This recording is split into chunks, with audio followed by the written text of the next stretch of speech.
Okay, so this guy decides to move from the city out to the country, and he moves into his house, and sure enough, one of his neighbors comes by, and he said, "Hey, didn't you just move out here from the city?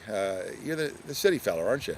He said, "Yeah, that's right. Yeah." He said, "Just wanted to get away from it all, the big city." He goes, "So I hope I can enjoy a long life of relaxation out here." And neighbor says, "Hey, let me ask you, what do you do for a living?" He said, "Well, I'm a professor.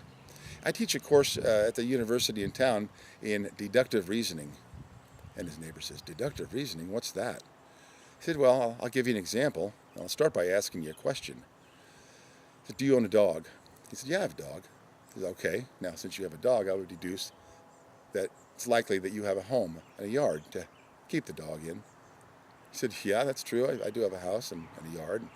He said, "Oh, you see now, along those same lines, since you have a dog and a yard and a house, I would deduce that you're most likely a family man. You probably have a family that helps you raise this dog." He said, "Oh, that's true also."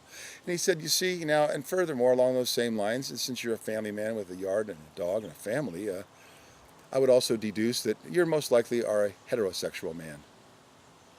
The guy says, "Well, that's true also." And he said, "Well, see, now that's an example of deductive reasoning."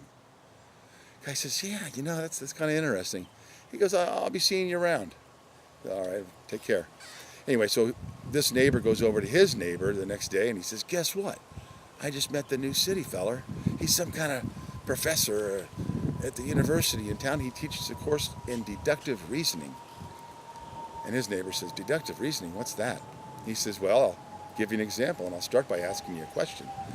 He said, "Do you have a dog?" And he says, "No, I don't have a dog." And he said, "Oh, you're a fucking queer."